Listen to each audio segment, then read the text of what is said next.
ning mga malinaw na pananglingan kang banal na pamilya, papagkanikuan na kaming nagsusunod sa inda, sa mga pagharong-harong na kabagsikan, asing mga bukos ning pagkamuo, makinabang ka mga premyo din sa bukod, sa kaumahan ka sa imong harong, uli kay Yesu Kristo kaguranan niya mo sa imong akin, na kay mo nabubuhay ang sinagahade, kasama ka ng Espiritu Santo, Diyos sa labos na kapanahon, kan mga panahon.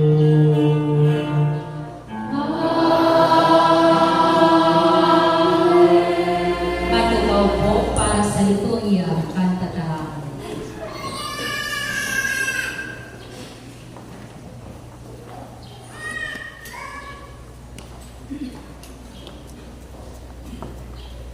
Bako ang paghuyot sa sadining kabutan, kundi ang pagkamuot sa lambang saro, ang buot kang kagurangnan na magdanay sa lambang pamilya. Dakol na mga biyaya ang iwawaras niya sa mga taong may tunay na pagmangno, asin pagmakulog sa sayang pamilya. Hinanyugon po ang mga babasahon. Enot na babasahon, pagbasa sa libro ni Sira. Pinamulaway kay kagurangnan ang ama sa mga aki, asin ang katalosan kan ina, pinaparikod sa kaakian. Ang nagagalang sa ama, nag-iitlog sa kasalan, asin siring sa naglilipos ng kayamanan, ang nagpapamulaway sa ina. Ang mga nagagalang sa ama, papaumahon kan mga aki, asin sa aldawing pag-ibig, hihimateon. Ang nagpapamuraway sa ama, maglalawit at sa iyang mga aldaw, asin ang naghihimate sa kagurangan, nagpapaginhawa sa iya. Aki, akuaan ang sa iyong ama sa iyang kagurangan, asin dahil pagpamunduan sa iyang buhay.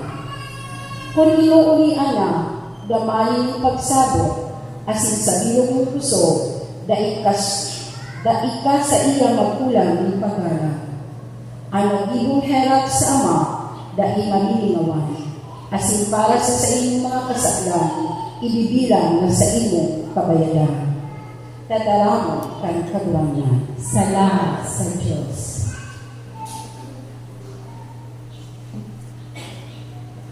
Salmo responsorial. Paladan ang mga natatakot sa kagurangnan, ang mga naglalakaw sa iyang mga dalan. Paladan ang mga natatakot sa kagurangnan, ang mga naglalakaw sa iyang mga dalan. Paladan ang mga may pagkatakot sa kagurangnan, na naglalakaw sa iyang mga dalan. Ang pinagalan kang sa imong mga kamot, papakinabangan mo, paladan ika, mapaparahay ka. Paladan ang mga natatakot sa kagurangnan, ang mga naglalakaw sa iyang mga dalan. Ang sa imong agong siring sa mabungang ubas, sa loob na gayo kang sa imong harong. Ang kaakian mo siring sa mga supang ng ulibo, sa palibot kang sa imong lamesa. Paladan ang mga natatakot sa kagurangnan, ang mga naglalakaw sa iyang mga dalan. Uya sa siring bibendisyonan ang lalaki na may pagkatakot sa kagurangnan. Bendisyonan ka kang kagurangnan sa Sion, asin mahihiling mo ang karahayan ng Jerusalem, gabos na aldaw ni sa imong pagkabuhay. Paladan ang mga natatakot sa kagurangnan, ang mga naglalakaw sa iyang mga dalan. Nagkakapirang pagtuhog ang tinatawan doon kan kaduwang babasahon bilang huli sa sato ng mga miyembro ng pamilya. Kung kita mamuhay susok sa itinutukdo kaili, kita makakabain sa banal na pamilya. Hinaligon po ang ikaduwang babasahon. Ikaduwang babasahon. Pagbasa sa sulat ni San Pablo sa mga taga-Colosas. Kaya bilang mga pili ng Diyos, banal at sinamumutan, magsulot kamo kanudok ng pagkaubay, kabuotan, kapakumbabaan, kahuluan, pagkamatinius, nagpatinius-tiusan, asin nagpapatinawan-tawanan. Kung ang sarok may hinanakit sa sarokman, kung paano ang kagurangan magpatawad sa inyo, siring ang kamo. Sa ibabaw kay Ligabos, ang pagkamoon na iyo ang bukos ng kalubusan. Asin maghari ang katulungan ni Kristo sa saindong mga puso. Katulungan na iyo ang inabudan sa indo sa sarong hawak. Asin magi ka mong mapagpasalamat. Ang tataraman ni Kristo mag-erap sa indo, susog sa kayamanan, mantang sa bilog na kadulungan, nagpapatinurok-tukdugan ka mo, asin nagpapakilangatol-hatulan, nagkakaranta ng mga salita, mga himno, mga awit na espiritual, panunin pasalamat sa saitong mga puso sa Diyos.